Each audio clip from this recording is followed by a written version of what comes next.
সুপ্রিয় দর্শক আসসালামু আলাইকুম, কেমন আছেন আপনারা? নিশ্চয়ই ভালো আছেন। আজকের ভিডিওতে আপনাদের সবাইকে স্বাগত জানাচ্ছি।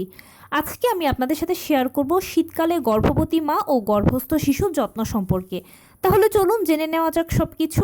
বাই দ্য ওয়ে, মূল ভিডিওতে যাওয়ার আগে একটা কথা বলি, আমি আমার চ্যানেলে pregnancy related, specially normal delivery related অনেক ইম্পর্টেন্ট তথ্য ভিডিও আকারে শেয়ার করে থাকি।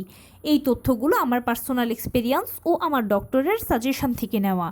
তাই আমার চ্যানেলটিকে যদি একবার আপনারা ভিজিট করেন, তাহলে আপনারা আপনাদের প্রশ্নাতীত মনের অনেক প্রশ্নের উত্তর পেয়ে যেতে পারেন। আমন্ত্রণ জানাবো আমার চ্যানেলটিকে একবার ভিজিট করে দেখার জন্য। এবারে চলুন মূল আলোচনায় যাওয়া যাক। আমি শুরুতেই বলেছি আজকে আলোচনা করব শীতকালে গর্ভবতী মা ও গর্ভস্থ শিশুর যত্ন সম্পর্কে। দেখুন, শীতকালটা ভীষণ সেন্সিটিভ একটা সময়। এ সময় সাধারণ অবস্থায় আমরা বিভিন্ন ধরনের রোগে শোকে ভুগি, আর একজন গর্ভবতী মা যেহেতু দুর্বল থাকেন, তাই বিভিন্ন ধরনের রোগে শোকে ভোগাটা স্বাভাবিক। এছাড়া সঠিক যত্ন যদি না নেওয়া হয়, তাহলে কিন্তু গর্ভের শিশুও নিউমোনিয়ার মতো রোগে আক্রান্ত হতে পারে।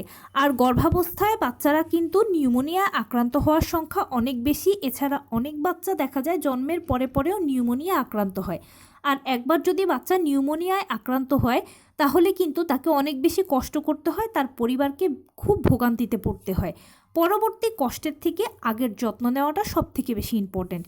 এই জন্য শীতকালে গর্ভবতী মাকে যতটা কেয়ারফুল হতে হবে নিজের প্রতি, বাচ্চার প্রতি তার থেকেও বেশি কেয়ারফুল হতে হবে। প্রথমেই বলি যে কিভাবে গর্ভবতী মা নিজের যত্ন নেবেন। গর্ভবতী মাকে অবশ্যই নিশ্চিত করতে হবে সব সময় আপনার শরীর যেন গরম থাকে। এটার জন্য গরম চাদর পরে থাকবেন, সোয়েটার পরে থাকবেন, অবশ্যই পায়ে জুতো পরবেন, কারণ পা দিয়ে ঠান্ডাটা শরীরে অনেক বেশি ঢোকে।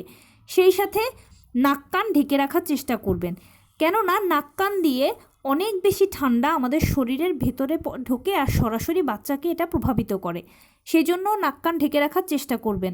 অনেক ধরনের ওয়ে আছে, যেটা আপনার ভালো লাগে সেটা আপনি অবলম্বন করতে পারেন। আমরা যারা গৃহিণী আছি বা যাদেরকে প্রতিনিয়ত গৃহস্থালী কাজ করতে হয়, তাদেরকে তো ঠান্ডা পানি ধরতে হয়। এ সময় ঠান্ডা পানির পরিবর্তে গরম পানি দিয়ে কাজ করার চেষ্টা করবেন। সেটা সম্ভব যদি না হয়, তাহলে অবশ্যই হ্যান্ড গ্লাভস ব্যবহার করবেন। বাজারে বিভিন্ন ধরনের ভালো ভালো হ্যান্ড গ্লাভস কিনতে পাওয়া যায়, যেটা আপনার পছন্দ সেটা ইউজ করবেন। গরম পানির ক্ষেত্রে অবশ্যই আপনাকে এ সময় সচেতন হতে হবে, খুব সাবধানতা অবলম্বন করতে হবে, কারণ গরম পানি দিয়ে অনেক মারাত্মক দুর্ঘটনা শীতকালে কিন্তু ঘটে। তাই গর্ভবতী মা এ ব্যাপারে অনেক বেশি কেয়ারফুল হবেন। সেই সাথে আপনি নিয়মিত আদা চা, মশলা চা, লাল চা এগুলো খাবেন। যে কোনো খাবার একটু কুসুম গরম খাওয়ার চেষ্টা করবেন, এতে শরীরের ভিতরটা গরম থাকবে, বাচ্চার জন্য ভালো হবে, নিজের জন্য ভালো হবে। অবশ্যই প্রতিনিয়ত আদা খাওয়ার চেষ্টা করবেন। আদা একটা খুব ভালো অ্যান্টিবায়োটিক। আদা খেলে যেটা হবে সেটা হচ্ছে আপনার ঠান্ডাজনিত সমস্যা অনেক কমে যাবে, বা ঠান্ডাজনিত সমস্যা হাত থেকে নিজেকে রক্ষাও করতে পারবেন, প্লাস গ্যাস্ট্রিকের সমস্যাও দূর হবে। নিয়মিত কিন্তু আদা খেলে আর গ্যাস্ট্রিকের ওষুধ খাওয়ার প্রয়োজন হয় না, এটা একটা প্রাকৃতিক ঔষধ হিসেবে কাজ করে। বর্তমানে শীতকাল চলছে, বাজারে বিভিন্ন ধরনের রং বেরঙের শাকসবজি পাওয়া যায়। বিভিন্ন ধরনের কালারফুল শাকসবজি অবশ্যই খাবেন, অ্যান্টিঅক্সিডেন্ট সমৃদ্ধ খাবার খাবেন, ভিটামিন সি সমৃদ্ধ খাবার, ফল বেশি বেশি করে খাবেন। ভিটামিন সি শরীরের রোগ প্রতিরোধ ক্ষমতা তৈরিতে সহায়তা করে, আর যার ফলশ্রুতিতে ঔষধ ছাড়াই নিজেকে আপনি যে কোনো অসুখের হাত থেকে প্রতিহত করতে পারবেন। এবারে আসি বাচ্চার যত্নের কথায়। শীতকালে গর্ভের বাচ্চার যত্ন অনেকে হয়তো জানেন না কিভাবে নিতে হয়। গর্ভের বাচ্চার যত্ন নেওয়ার জন্য যেটা প্রথমেই করবেন, আমাদের যেরকম শীত লাগে বাচ্চাদেরও সেরকম শীত লাগে, সেই জন্য মোটা চাদরকে আপনার বেবি বাম্পে জড়িয়ে রাখবেন। এতে কি হবে, বাচ্চার আর বাহিরের ঠান্ডাটা লাগবে না। আর খুব সাবধানতা অবলম্বন করে গোসলের সময় কুসুম গরম পানি কোমর থেকে নিচের দিকে ঢালবেন।